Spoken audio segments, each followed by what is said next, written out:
What's up, everyone? Back for another beer review, and today is New Year's Day 2024. So happy New Year's to everybody out there. Hopefully you had an incredible New Year's Eve. Now, it is tradition here on the Beer Patrol every single year to review a beer on both New Year's Eve and New Year's Day that invokes the holiday spirit. So to kick off 2024, I am reviewing a beer from Tröegs Independent Brewing, and they're out of Hershey, Pennsylvania, and this is the Mad Elf, the 2023 release. So they're calling this one a holiday ale brewed with cherries and honey. It comes in at 11% alcohol by volume, 15 IBUs, and at the time of review, I don't know exactly how old this bottle is, but it does have a freshest by date of June 21st of 2024. So according to the brewery, we should be more than fine. Now, full disclosure, I've had this beer too many times to count. This was actually one of the first like holiday or Christmas themed beers that I had back in, it was the early 2010s, maybe 2011-ish, maybe 2010, maybe 2012, I don't know, I don't remember. And back then it kind of shocked my palate, and then over the years I grew to really enjoy this one. Now, I have reviewed this one on the channel before. However, it wasn't a regular review. It was a Whodunit beer review, which is a blind/mystery beer review. And the bottle was sent to me by a very good friend of mine and a fellow beer tuber, Kyle, over at No Hype Beer Review. So shout out to Kyle. Great guy, great channel. Go check him out. Fantastic dude. And we did a beer mail trade a couple years back, and he sent me a couple mystery beers, and one of them was this beer. However, I think the beer was like, the bottle he sent me was 14 months old, so it was over a year old. And when I reviewed it, both because my palate is terrible. I'm not even drunk yet. My palate is terrible, and the fact that it was aged, I called it a Doppelbock because just I don't know what I'm doing. But the cherry had faded. The honey you really couldn't taste. It was a different beer. It was still tasty. It just was a different beer. So I thought, you know what? Let's do a proper review on a relatively fresh bottle and see what I get out of it.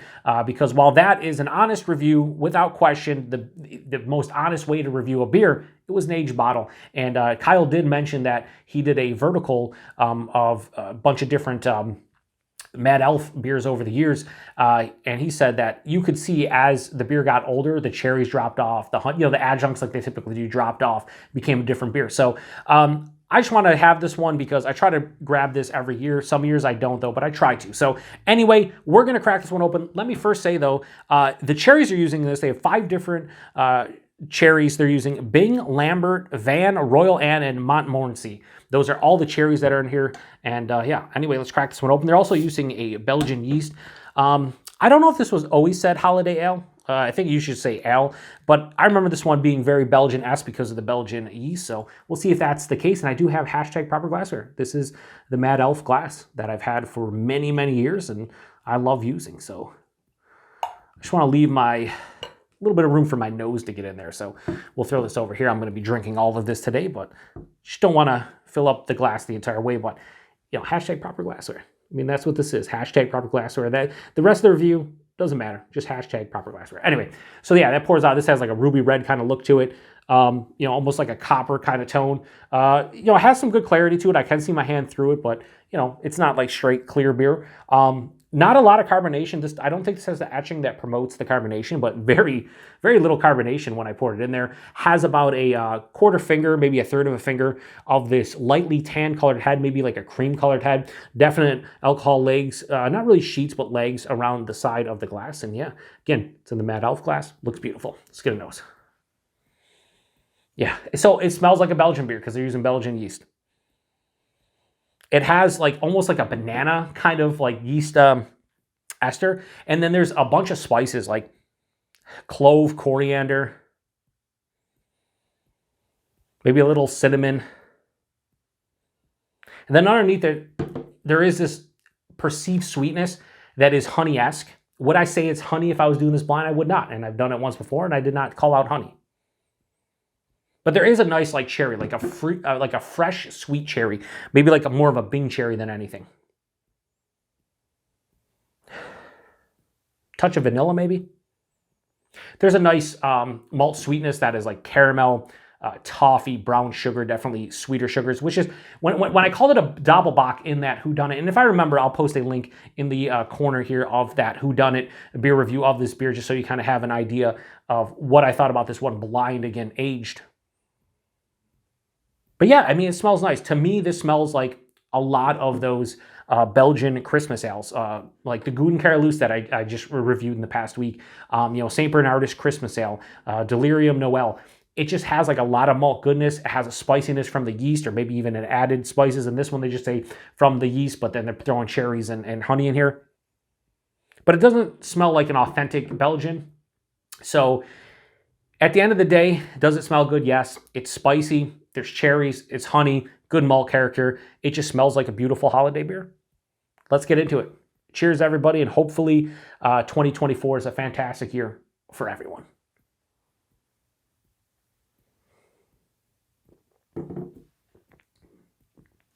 So, without question, based on what I remember that Whodunit beer review being, and then this beer, the cherries with this beer relatively fresh, way more, I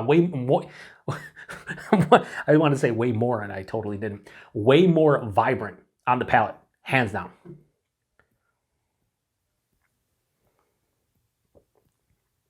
Maybe I'm starting to get drunk, because earlier I said I'm not even drunk yet. I've had a beer or two before this, so keep that in mind. Yeah, so right up front, this is boozy. It's a boozy beer. It doesn't, a lot of times if you watch the reviews, when a beer is like 10+%, more often than not, be like, oh, it hides the alcohol somewhat well, maybe incredibly well. This does not. On my palate, you taste it, ethanol, like kind of alcohol on the palate. It's big, it's boozy, it's warming going down the chest into the stomach. I would guess 10.5%, 11% doing this blind. Doesn't hide the alcohol from an alcohol standpoint. So whatever. A lot of people like that. I don't mind it. Like a beer like this, I don't mind kind of getting a shock to the palate that is alcohol. But this is big. It's like medium to full on body. It's syrupy to some extent, but not like overly so. So I think it's appropriate for the ABV. But some folks might find it a little bit thin, Paul over at PA Brews, but for me, I think it's appropriate. The mouthfeel, it's effervescent. It has like a moderate carbonation. It reminds me of a lot of Belgian beers from that aspect. The one difference between like a Belgian like strong dark or a Belgian quad compared to this beer, I think, is it doesn't have that smooth, creamy kind of sensation that also accompanies the crisp nature to those beers. But the cherries and the honey are prevalent with this beer. Right up front, I get this nice honey sweetness. And then it transitions into, there's caramel, there's toffee, there's even like a very faint, like dark chocolate kind of feel to it. There's a lot of fruitiness going on after that too. Again, the cherries are here. They're omnipresent front to back. They're sweet, they're a little bit tart. But there's underlying like nondescript, like almost a fruitcake kind of like a dried pineapple, maybe even a dried date or fig, something of that. Like it has somewhat of a fruitcake vibe, but not overly so. Like there's a lot of Belgian beers that scream more fruitcake to me than this one, but there's a nuanced fruitcake character here. And the second half of the palate is where the spices hit. Not as spicy as the nose was indicating, but I would say it has like a cinnamon, clove, coriander kind of spiciness. This one finishes with a full-on dry finish. Like there's a big dry finish, mildly bitter, not a lot of bitterness here. It's all about the dryness. This is a sweet, like decadent dessert beer, but it's not cloying, but there is no bitterness. So if you go into this one hoping for a balance from a bitterness to sweetness standpoint, it's more of a sweetness to dryness standpoint to balance this one out. Is this really balanced? Not all that balanced, but it balances out enough to stop it from being cloying. Again, it's 11%, you know it. It's a nice sipping beer. This is a nice beer. You sit down for like an hour, hour and a half, and you contemplate it as you drink it. You enjoy and savor every sip. And it's meant for the holidays. To me, it's not, an amazing beer for all the beer. I've had, I don't know how many beers at this point, thousands and thousands and thousands of beers. And when it comes to like holiday beers, this is definitely up there for me, but it's not, one of my favorites, but it's in that conversation. So, the Mad Elf, the 2023 release from Tröegs, no issues giving this a low 4.25 out of 5. I'll go 4.2 out of 5. This is just always a fun beer every single year, and I like trying it. I've reviewed one of the variants, I think. What the hell was the variant that I reviewed? I don't know. It was the one that was in the cork and caged. Trust me, I don't know what the hell I'm doing on my channel for the most part. We're starting off 2024 with a really nice beer, but my memory's shot. So I think I reviewed a different variant of this. I forget, was it the Grand Cru? Might have been the Tröegs Mad Elf Grand Cru. And that was really good too. And that used more sour cherries. So that had like a little bit more of a tartness to it. This doesn't have really a ton of tartness. It's more sweet cherries.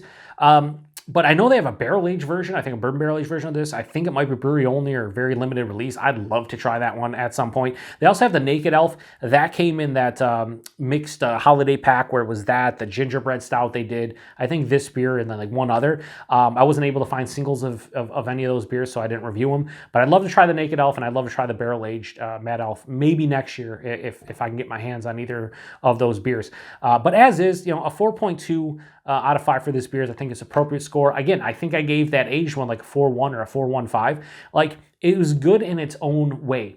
Very similar in terms of what I thought about them from a rating standpoint, but definitely different in terms of the characteristics. You age this one, cherries drop off, honey kind of mixes in with the base malt, and this turns into more of just like, again, I said a Doppelbock, but some kind of sweeter, maltier beer that's very easy to drink at 11% without question. So yeah, anyway, if you've had this one before, post in the comment section. Price and availability in my neck of the woods, the 6-pack of this anywhere between $16 to $18, so you're talking $3 or less for a bottle or a can. These do come in cans now. I bought the bottle because I did not see the cans, but yeah, I mean, that's a great price point and availability. It's Tröegs. If you see Tröegs, I would say this: you should see this beer if you get Tröegs in your area, especially if you get their seasonals. You should see this beer. If you don't see Tröegs, you're probably not going to see this one. I'd imagine they have a beer finder on their website. If not, maybe you can find a way to grab this one. But this is one of the classic American holiday beers that I think a lot of people have tried. And if you have, again, I'd like to hear from you. So please post in the comment section. As we move into 2024 here, I'm hoping for more interaction. I love comments, so if you could take 30 seconds, a minute out of your time. If you watch these reviews, I know a lot of people, and I'm guilty of the same thing. I'm gonna try to post more comments on my friends' YouTube videos. But if you do watch my video and you watch all the way through, or even just parts of it, please post a comment. The main point of my channel is interaction with folks who watch the content.